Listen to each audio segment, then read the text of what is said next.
And I would say we can start with our next speaker, who's going to be Agnieszka Z.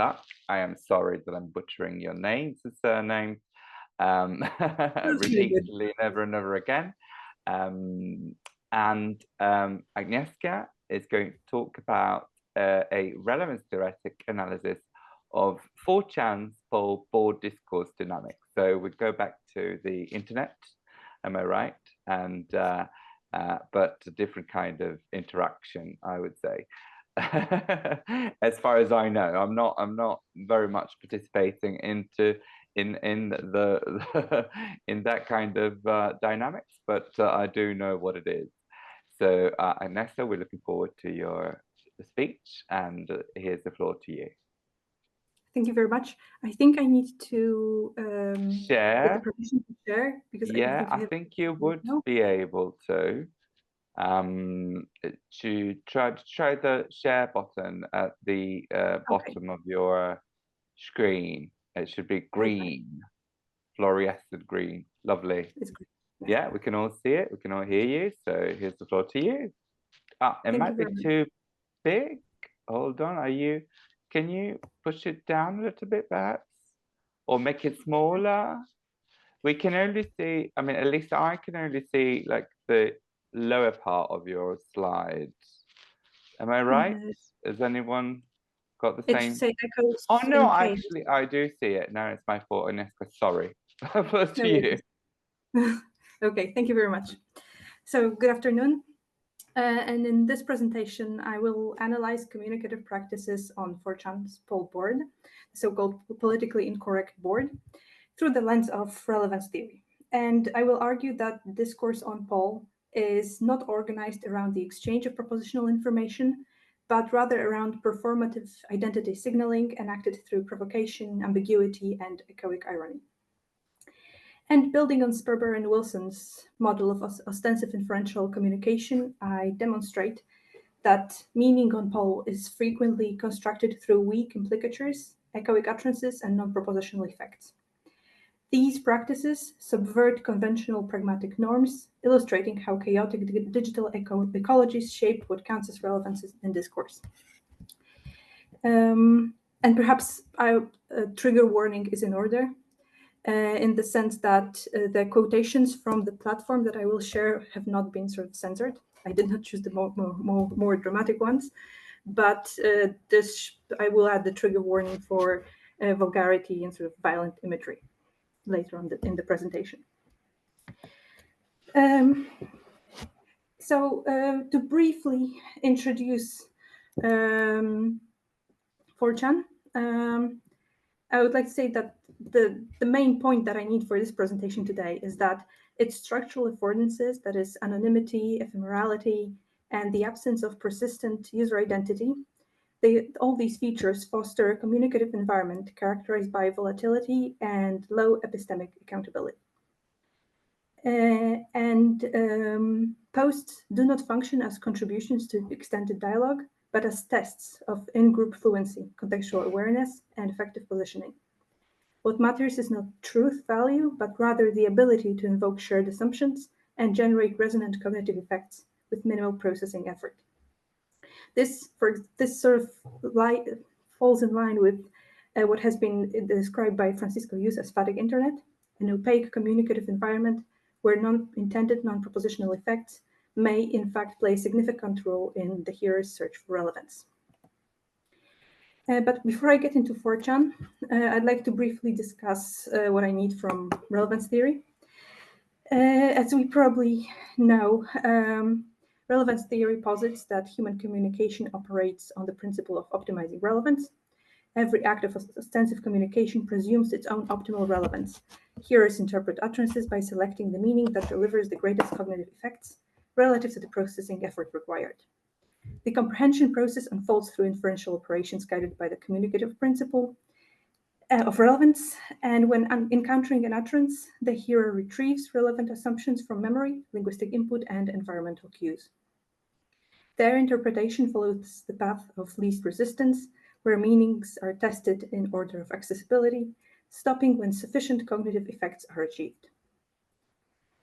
Relevance theory makes a distinction between explicatures and implicatures. The former involve the inferential enrichments of an utterance's decoded linguistic input, incorporating contextual assumptions to yield a propositional meaning, while the latter, that is, the implicatures, arise when additional inferred meanings contribute to the whole interpretations. Implicatures, and that's what will be important in this presentation, they may vary in strength. Strong implicatures yield determinate conclusions, constrained by context, while weak implicatures offer a range of possible interpretations that depend on the hearer. Weak implicatures are particularly relevant in figurative language, irony, and other forms of non-literal communication.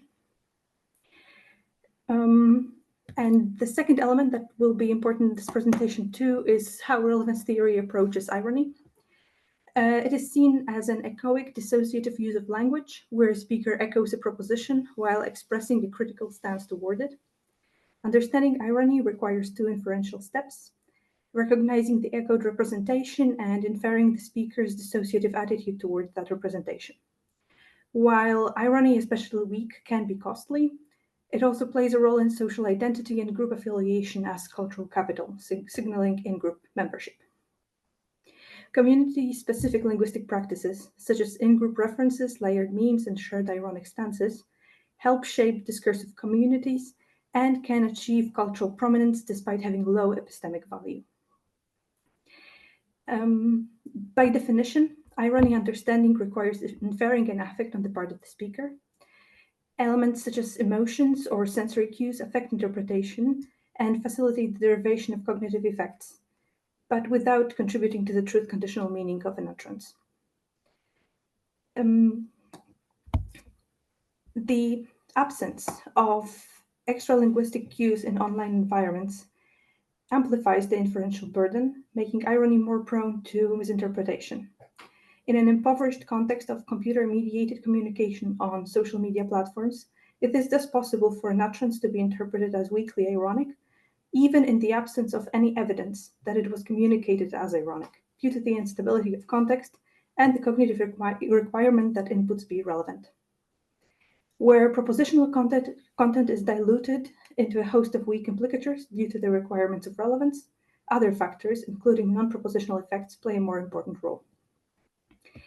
And relevance theory provides a reliable method of assessing whether an utterance may be considered ironic and provides tools for discussing those weak effects in communication. And that's why I chose it. Going back to Paul, in line with Sperber's comment that you can see here on the screen, the interpretive shorthands, memes, ideological catchphrases, and echoic speech very often achieve cultural prominence despite little epistemic value that they hold. And in this context, weak implicatures will, that's what I think I argue, will dominate. Utterances are highly contextual, often deliberately ambiguous, and open to multiple competing interpretations. Irony becomes a central device in which users echo external positions only to subvert them through tone, exaggeration, and affective detachment. And that's sort of our segue into 4chan. Here you can see a screenshot of their map of 4chan's poll board first page. And this analysis draws on two poll threads from 2022. The first thread discusses examples from, so the first case study, let's put it this way, discusses examples from a thread about Mexican Catholicism. And the second thread is slightly smaller. So it's an excerpt from a longer thread, and it involves a discussion about Elon Musk on 4chan. So posts were manually analyzed for pragmatic features. But still, before I get into details, I want to add a short introduction to 4chan. It's an image board established in 2003, so quite a while back. And it's a website that hosts subsections known as boards about a variety of topics. Here I focus on the so-called politically incorrect board. Each post on the board can include an image plus text, text alone, or image alone. users start threads that first appear at the top of the page, as you can see here, and move down as other posts gain more popularity. There are no notifications, likes, or image responses. Each post has a flag attached to it. However, apart from the flags, the platform is basically completely anonymous in that there are no stable or lasting identity markers. There is no account to be created to participate in the conversation or to track user history, and the threads themselves are removed within about a week. Luckily for me and other researchers, there is an archive, and from that archive, all the screenshots come that you'll see in a few seconds. While anonymity may encourage users to post less acceptable content, it may at the same time make users wary of their audience. On 4chan, the wariness of an unknown audience has sparked a flourishing practice of linguistic shibboleths. It has been found that most 4chan boards rely on negative sentiment, no matter the topic, politics or sports, and their contrarianism is easy to spot in almost every thread. Additionally, irony used on online platforms constitutes an important element of conversation flows, community and identity creation. It is commonly agreed that 4chan is often more ironic, whatever that means, than other social media platforms. The language that users employ includes neologisms, obvious or cryptic references to cultural artifacts, and dislike of certain groups.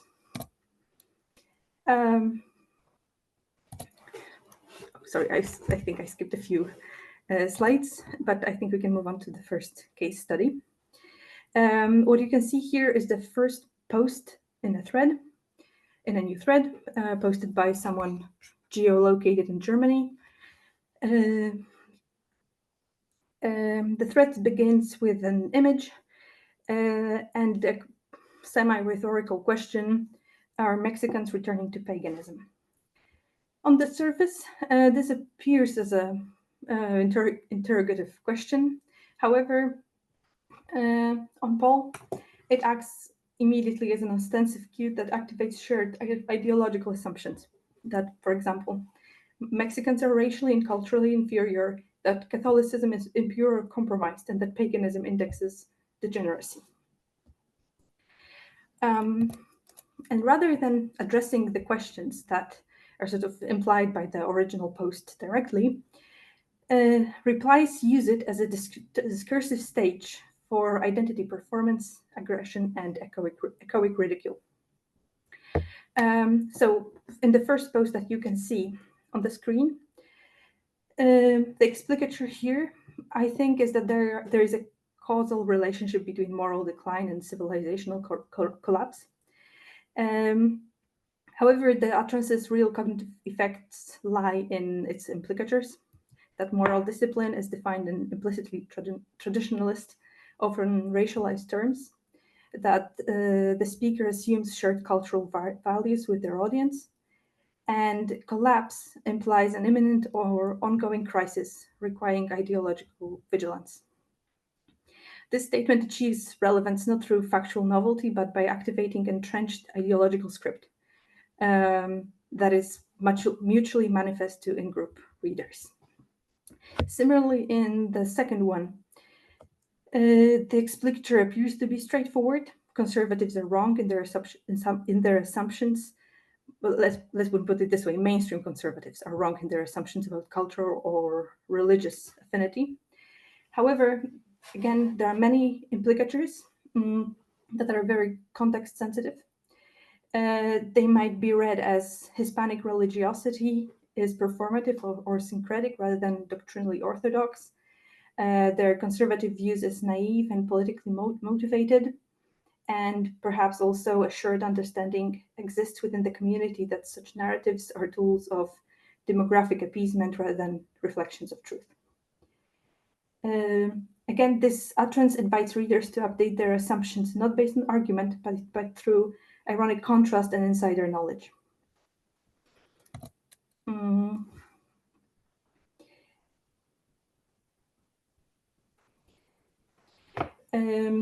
As you can see, so all these examples, all these utterances I see them as designed for effective alignment. By invoking familiar tropes, the speaker ensures maximal contextual resonance with sort of minimal propositional content.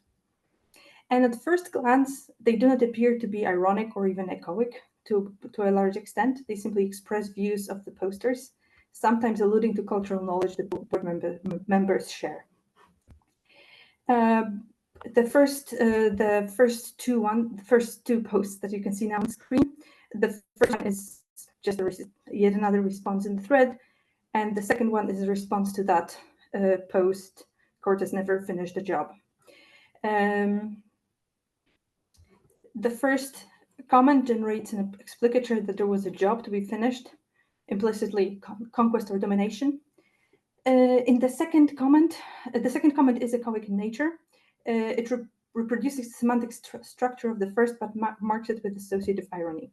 The implicature is a layered critique, either of colonial nostalgia or of the barbarity of conquest, or even of the performative cruelty typical of the board itself.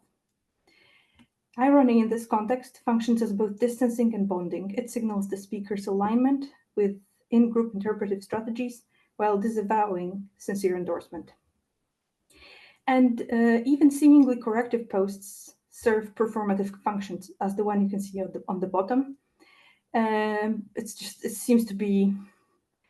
seems to seek to inform, but in fact, it still can be seen in this general context, seen as a test of contextual competence, a way of redirecting blame or complicating ideological framing.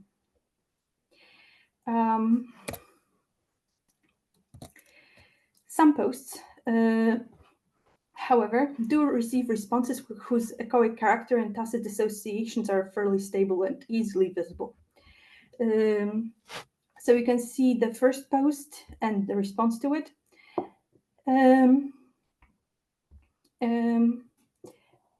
So the first post describes some aspect of Cortez's life, let me put it this way.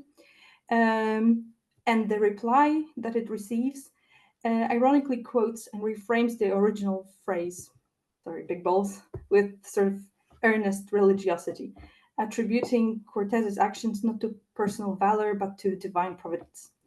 The move converts a possibly ironic or grotesquely admiring meme into a sort of almost mock liturgical benediction. This echoic redescription is itself ironic. It quotes the original admiration, amplifies it in the register of sacred speech, and implicitly mocks both the macho meme and religious triumphalism through its incongruous blend of reverence and absurdity. In the poll context, this exchange allows participants to signal alignment or distance from Catholic triumphalism, Western colonial glorification, or even edgy meme aesthetics. These utterances are polyphonic. There are multiple voices that are echoed and that are well echoed. Irony here doesn't resolve into a singular stance, rather it enables strategic ambiguity, maintaining relevance for different segments of the board's audience. However, at the same time, all these posts exist within the context of complete nonsense responses. For example, in the following micro exchange, you can see here on the screen that it's a neologism, so something like French Christianity. And its response and digits. The phrase, the neologism, French Christianity, seems to be a composite of French cringe and Christianity compressed into a derogatory meme label that simultaneously signals ideological distance and stylistic disdain. Its relevance is achieved through minimal propositional content and maximal contextual payoff. The user performs cultural literacy by inventing a term that mocks perceived theological deviation. Crucially, the response it receives it seems to make no sense, and digits. On poll, digits refer to repeated numbers in a post, which they are basically a joke. We could say that they carry some superstitious or performative weight, but basically it's just, I would say, something akin to phatic internet in the sense that there is no propositional content in that. And you can see two posts of that sort in that thread. So we have n digits, and on the third quotation you can see on the screen, there is a comment at the very end, well-deserved digits, because it ends in 22. Thus, this interaction is supposed to show that among the seemingly more serious posts, nonsense, or nonsense for lack of a better word, responses are scattered, and as they do exist there, they must shape how other responses are perceived. The possibility of an echo and dissociation is always present. And for a more in-depth analysis, I would like to take a look at a slightly simpler excerpt with sort of fewer background knowledge required. That comes from a different thread by Elon Musk. Not by Elon Musk, that starts off with the discussion about Elon Musk. Here you have the beginning of that thread, so that you can see that it was a real one. But I think I would like us to look at just my copy of the text so that it's easier to follow. As you can see, post number 1 proposes a new topic for discussion. It's the first post in a new thread, also coming from 2022. In a response to it, post number 2 introduces a new and separate topic of Elon Musk's relationship with Israel, potentially hinting at him being a Jew. The propositional content of that utterance is sort of difficult to pinpoint. While it may seem that the post does not attempt to establish itself within the conversational framework of the thread, but instead abruptly introduces an external ideological stance accusing others of Jewish sympathies, it is a customary behavior on the platform. Actually, I checked, and the phrase that you can see in post number 2 appears on the board 92,000 times, just the exact phrasing, and not to mention other rewordings of that. Post number 2 fits into the general narrative and modes of behavior on the platform. Number 4 comments on the status of 4chan as part of the mainstream. Number 7 expresses a similar proposition as 4. Number 8 teases Elon Musk to post the N-word, a practice to test any newbie as a member of the group. Number 9 simultaneously functions as an insult and a reinforcement of in-group ideals. The comparison to Reddit, often considered a more normie-friendly platform, serves as a dismissal of Musk's perceived sympathies with 4chan culture. Posts 4, 5, and 6 engage in an internal discussion superficially about the mainstream status of the 4chan platform and the presence of celebrities. 4 implies that the weak implicature of 4, that is, that it is exciting that Elon Musk might visit 4chan poll, is not part of the intended import. The utterance might also be understood as weakly ironic. It might be seen as echoing the representation that 4chan is no longer the alternative to the mainstream it used to pride itself on. As this might be seen as blatantly false, which in turn might suggest a dissociative attitude on the side of the speaker, which we might consider the utterance ironic. The speaker of 4 can be expressing their attitude of dissociation towards the echoed content, or they can be simply asserting their belief that 4chan is in fact no longer mainstream. In response, post number 5 echoes one of the several possible memes, either the breakfast question or its less antagonistic alternative, did you know 1 in 3 people are gay? And in response to this, number 6 shifts the discourse by introducing ICU Shia meme, let me put it this way. It is an allusion to a meme called He Will Not Divide Us, that is related to actor Shia LaBeouf's performance art project. This phrase, deeply rooted in 4chan's history, evokes a shared cultural knowledge among its users and reinforces the idea of recognizing outsiders as intruders as within the space, and reinforces the implicatures of number 5, that the speaker of 5 is the 1 in 3, that is, not us. Shia LaBeouf is generally considered a pathetic figure who does not understand what is cool or acceptable.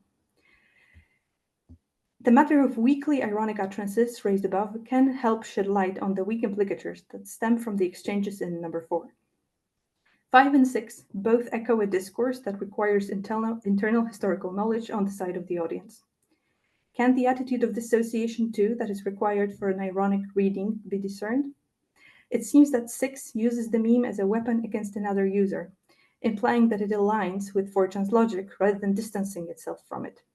However, this reading fails to take into account the fact that fluent social media users are aware of how they are perceived if they follow or break conversational norms of the group. The mere fact that a meme is repeated over a period of time creates additional layers of meaning and becomes a representation not only of the content of the meme itself, but rather the act of repeating that meme. While number 6 aligns with 4chan's logic, it performs its call out in a way that mimics and exaggerates the very discourse it uses. This creates a form of weak irony, I would argue, where the speaker simultaneously weaponizes and slightly distances themselves from the cultural baggage of the meme.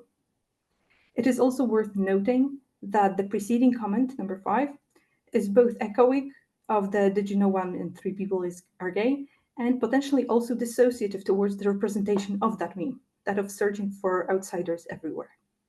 Within this very same thread, number 3 performs this exact act of echoing the representation of 2 and expressing an attitude of dissociation towards it via the use of exaggeration, even though the representation of 2, that is, of negativity towards anything related to Israel, Jews, etc., is found, as I mentioned, in many, many posts on 4chan poll, which is exactly in line with the postulated ideological and linguistic practices on the platform.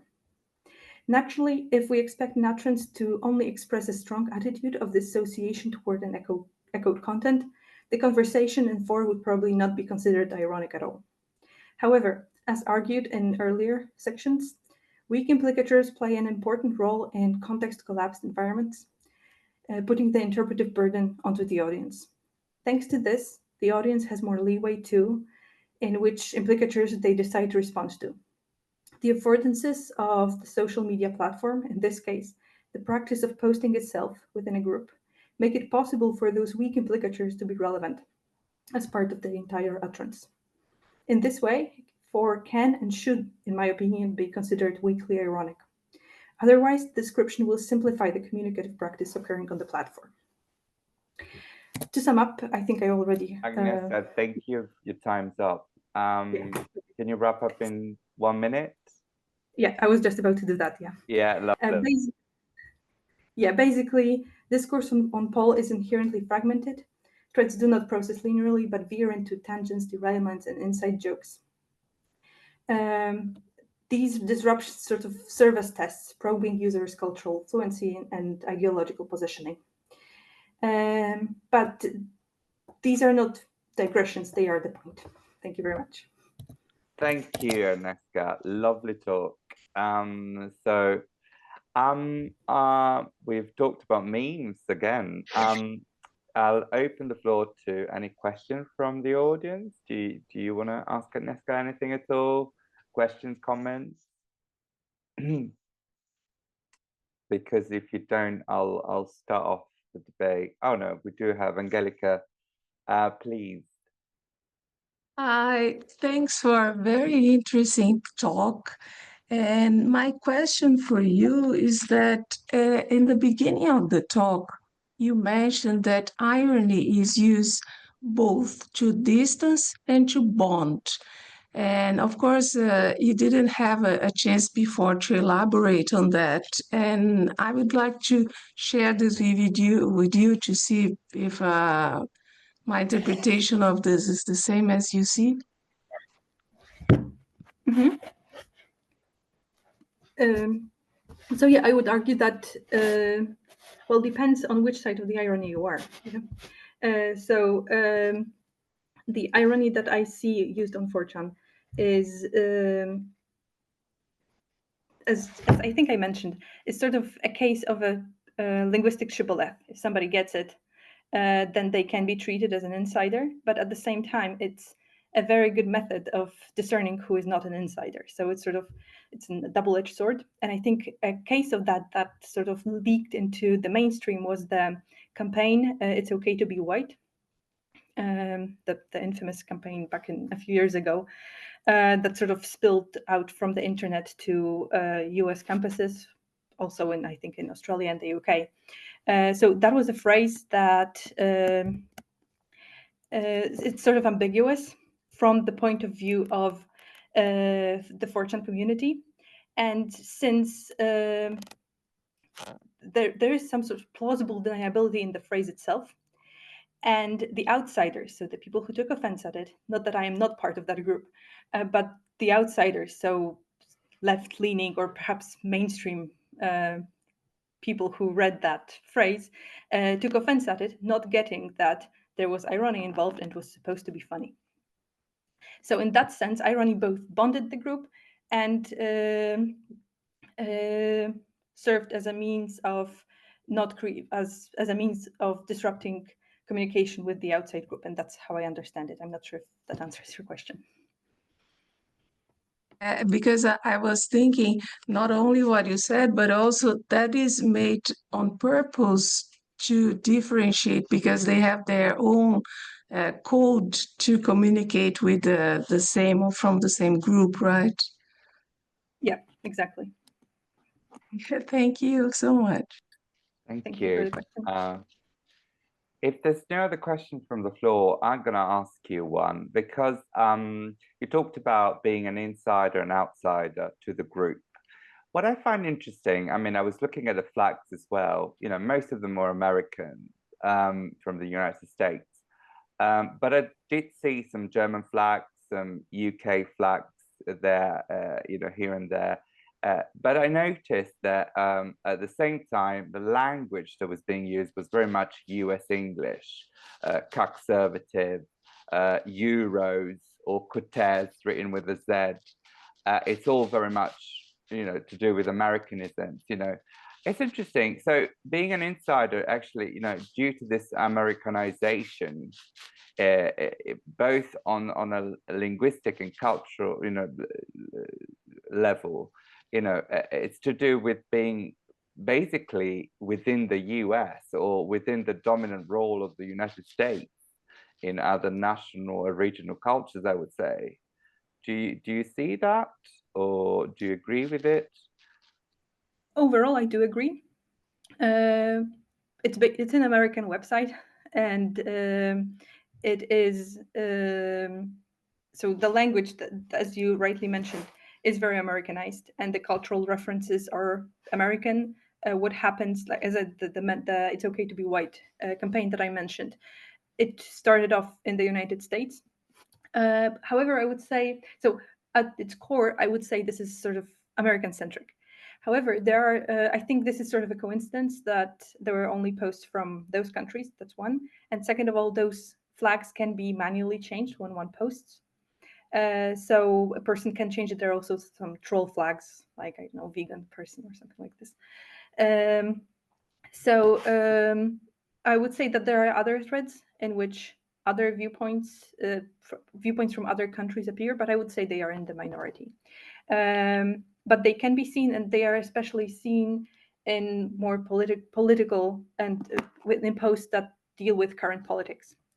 But I didn't want to get into that. They are pretty scary threads to read, especially concerning the war in Ukraine, for instance. Right now, the platform itself is very Russia-centric, at least in their beliefs, which does not mean that culturally they are not American. So this is sort of like a mishmash of cultures, and we cannot really say with any certainty who they are, because everybody is anonymous. So I would say that the culture itself and the language itself is American, or sort of relies on American basis, but there are definitely people from all over the world that participate, but they have to accept that. So. They have to align with the US, at least, view on things in a way, or they're trolled. Or... not necessarily the views, because I would say that there are many views that can be expressed and people often disagree. For instance, now with I read it yesterday. There was a huge discussion about Trump and immigration and how it affects white people, because they all agree that white people are good and non-white people are bad. Basically, a very racist website. But there were some who were in favor of Trump, some that were against. So there are debates there, but it's sort of difficult to get a sense of what is the core of what you cannot say and what you can say. And that's why I never dared post there, because it's very easy to sort of reveal oneself by saying something that you would assume that is sort of just something I think, while there are sort of those unspoken rules, and those are only sort of recognized when you spend a lot of time on the website reading and posting. Thank you. Very interesting insight into this, cross-cultural, but at the same time, I would say, monocultural group, that comes out of your research. We look forward to the publications.